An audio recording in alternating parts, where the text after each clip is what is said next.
হঠাৎ দেখা। রেলগাড়ির কামরায় হঠাৎ দেখা। ভাবিনি সম্ভব হবে কোনোদিন। আগে ওকে বারবার দেখেছি লাল রঙের শাড়িতে, ডালিম ফুলের মতো রাঙা।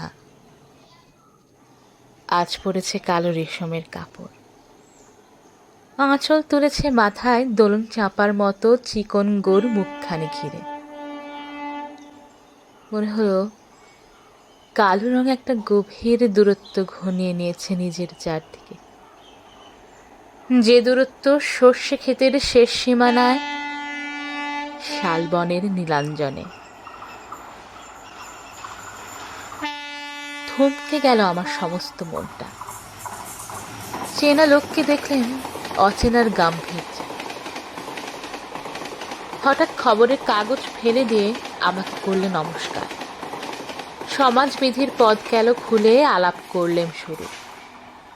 কেমন আছো, কেমন চলছে সংসার ইত্যাদি।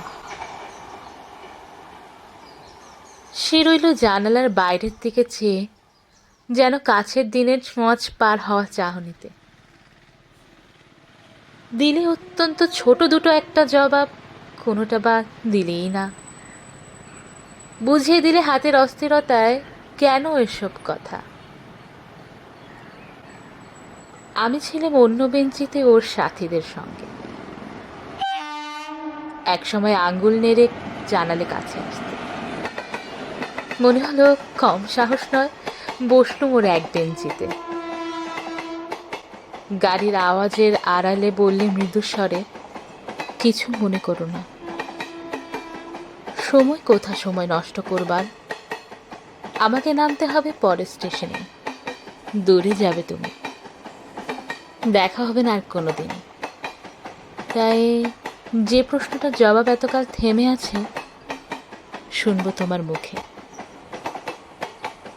সত্য করে বলবে তো?